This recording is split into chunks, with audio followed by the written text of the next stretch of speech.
Putin has been working very hard, along with the rest of the Russian information warfare apparatus, to keep the idea of this Oreshnik as a wonder weapon in the world's media and in front of people when they're considering Russia's options for escalation.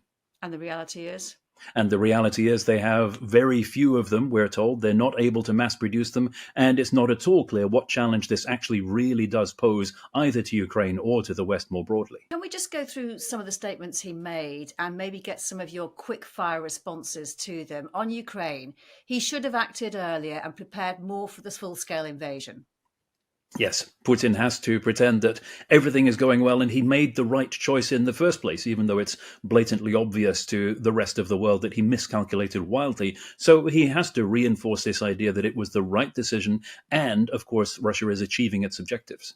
On negotiation, Russia always prepared for compromise. It was Ukraine that refused to hold negotiations, and he'll only talk to Zelensky if he wins an election because he considers him illegitimate. Yes. When you unpick that statement, Russia's always ready for compromise, you see that the conditions mean Russia is in effect never ready for compromise. Russia is not willing to undertake negotiations with the head of state that they're attacking, and they're not willing to compromise on their demands, which are effectively the dismemberment of Ukraine. On the Oreshnik missile, he suggested a technological duel in Kyiv to test whether the weapon can be stopped by its air and missile defense systems. It's nice and easy for Putin to suggest things that look like a challenge to the West and a challenge that will never be accepted or responded to because it's ridiculous. But Putin has been working very hard, along with the rest of the Russian information warfare apparatus, to keep the idea of this Oreshnik as a wonder weapon in the world's media and in front of people when they're considering Russia's options for escalation. And the reality is? And the reality is they have very few of them, we're told. They're not able to mass produce them, and it's not at all clear what challenge this actually really does pose, either to Ukraine or to the West more broadly. Russia's goals in Ukraine. He says Russia has succeeded and moved away from the brink of the abyss. He's done everything for Russia's sovereignty. Again, Putin has to pretend that what he's doing is a success, because otherwise it would be an admission that all of the lives that have been lost in Russia were for nothing. And of course, the central part of the mythology is that by invading Ukraine, he rescued Russia from an impending catastrophe. He has to stick to that story because it's the only way he can justify everything that's going on in Russia today. Is there anything here that I missed there that you want to pick up on? Out of 4.5 hours of press conference, there was plenty we haven't talked about.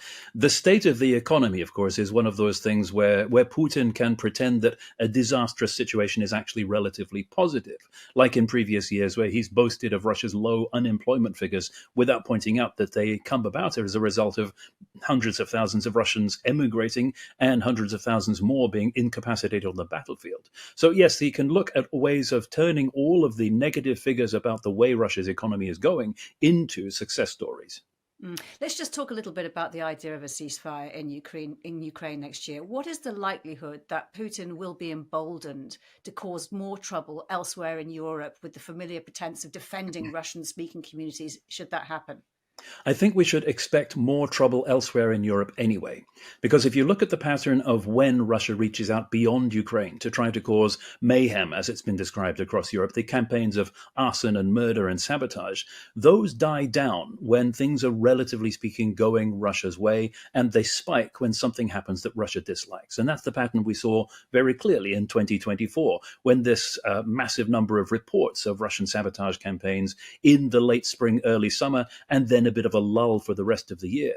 But let's look at what's happened towards the end of 2024. You've got not only this slight easing of restrictions by the United States on Western precision-guided munitions being used by Ukraine deep into Russia, you've also had this high-profile assassination of a very prominent Russian general in the center of Moscow.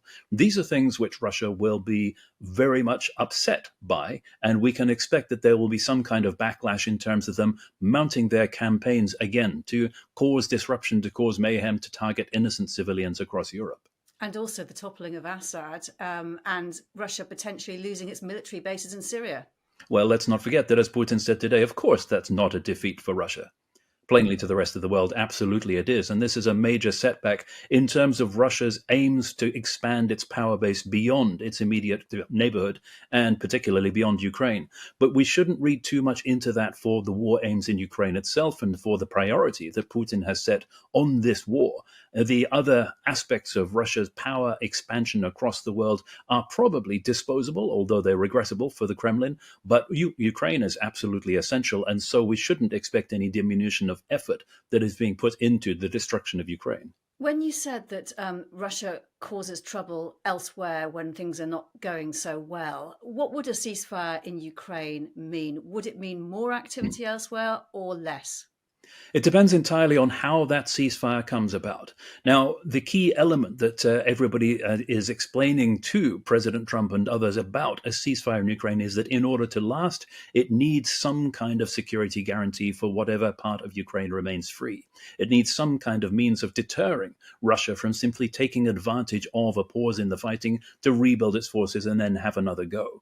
Without security guarantees to deter Russia from attacking again, it makes no sense at all for Ukraine to play along with signing any kind of ceasefire. Now, interestingly, in his speech, Putin acknowledged this in the classic Russian way of spinning the whole thing round and pretending that it is actually Russia that needs security guarantees in the event of a ceasefire. So we can see that this message has been received and understood by Moscow, and that's another reason why we may expect that Donald Trump might find it harder than he thinks to bring the two sides together into some kind of negotiated settlement, because neither Russia nor Ukraine is interested in a deal on the kind of terms that have been described so far. One thing you can say about President Putin is he is an absolute master of disinformation and of propaganda. And you mentioned earlier Lieutenant General Igor Kirillov, the head of Russia's nuclear, biological, and chemical defenses forces, who also was a master of propaganda as well. How much of a loss? I mean, what do you think the reaction is in Russia, both from the public and from Putin to that?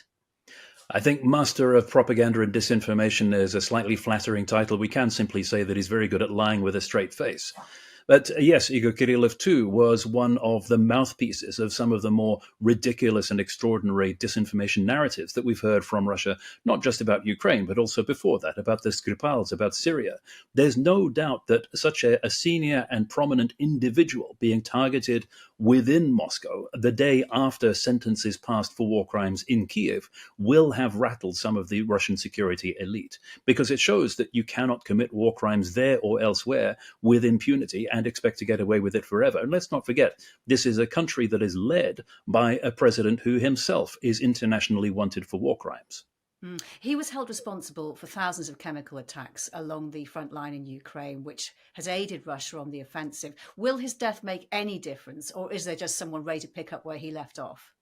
There's no reason to suspect that this will actually mean any lessening in the number of chemical weapons attacks that are carried out on the front lines in Ukraine or indeed elsewhere, because let's not forget the Salisbury poisonings in 2018 were with the use of a chemical weapon. But either way, the fact that Ukraine can in fact reach in and target these senior commanders has to have some kind of effect in making people think twice about their actions as well as about their personal security. And according to an assessment in Foreign Policy magazine, by late 2025, Russia will begin running out of equipment for its war in Ukraine as its defense industrial base feels the strain. Do you agree? And how should Ukraine's allies prepare for this? That figure of late 2025, by which time Russia will be feeling the pinch economically and in terms of manpower and in terms of equipment, has emerged as a kind of consensus over the last few months from people who watch all of these indicators very closely. And these are people that I know and I trust their assessment. So I think it's entirely plausible.